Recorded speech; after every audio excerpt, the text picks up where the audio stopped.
दोस्तों, आज जो हम आपको कहानी सुनाने जा रहे हैं वह कहानी बड़ी रोचक है, फलदायक है, मार्मिक है और धार्मिक है।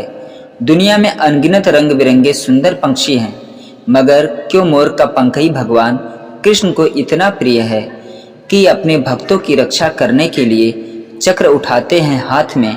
जब बात प्रेम की आए तो मोर का पंख लगाते हैं माथ में।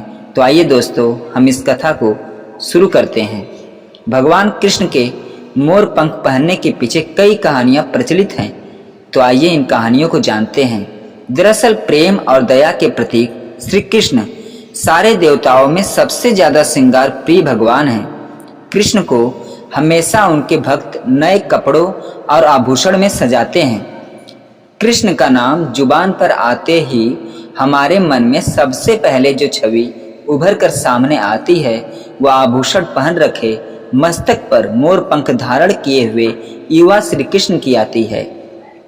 आइए जानते हैं क्यों मोर पंख पहनते हैं श्री कृष्ण, क्या है इसके पीछे की कहानी।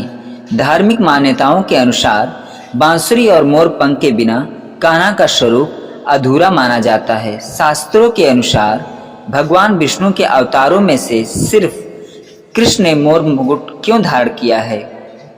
कान्हा का मोर पंख पहनना केवल प्रेम या उसके प्रति लगाव ही नहीं, बल्कि इसके जरिए भगवान ने कई संदेश भी दिए हैं। मान्यताओं के अनुसार एक बार कृष्ण की बांसुरी पर राधा नृत्य कर रही थी, तभी उनके साथ महल में मोर भी नाचने लगे। इस दौरान एक मोर का पंख टूटकर नीचे गिर गया। तब श्री कृष्ण ने इसे अपने माथे पर सजा लिया। फिर मोर पंख का राधा के प्रेम के प्रतीक के रूप में माना गया, इसलिए कृष्ण के सिर पर हमेशा मोर पंख सजा होता है। भगवान श्री कृष्ण अपने मित्र और शत्रु में तुलना कभी नहीं करते। कृष्ण के भाई बलराम शेषनाग के अवतार थे। दरअसल मोर और नाग एक दूसरे के दुश्मन हैं। मोर पंख को माथे पर लगाकर उन्होंने ये बताया कि मित्र और शत्रु के लिए उनके मन में भी समभाव यानी बराबर का भाव होना चाहिए। मोर और सांप की दुश्मनी है। यही वजह है कि काल सर्प योग से मोर पंख पहनने से एक सलाह दी गई है। धार्मिक मान्यताएं हैं कि श्री कृष्ण पर भी काल सर्प योग था।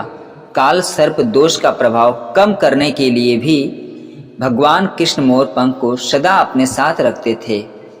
मोर से कृष्ण का प्यार दुलार इसलिए है क्योंकि इसके पीछे एक बहुत ही मार्मिक कथा है। छोटी सी कथा है, आइए इस कथा को सुनते हैं। श्री कृष्ण के मोर पंख धारण करने के पीछे एक प्रचलित कहानी भी है कि मोर ही सिर्फ एक ऐसा पक्षी है जो जीवन भर ब्रह्मचर्य का पालन करता है। ऐसा कहा जाता है कि मादा मोर नर मोर के आंसू पीकर गर्भ धारण करती है। इस प्रकार श्री कृष्ण ऐसे पवित्र पक्षी के पंख को अपने माथर पर धारण करते हैं। तो दोस्तों, ये थी भगवान श्री कृष्ण की मोर पंख पहनने की कथा। तो दोस्तों, वीडियो कैसी लगी कमेंट में जरूर बताइएगा। पूरा वीडियो देखने और सुनने के लिए हमारी ओर से धन्यवाद।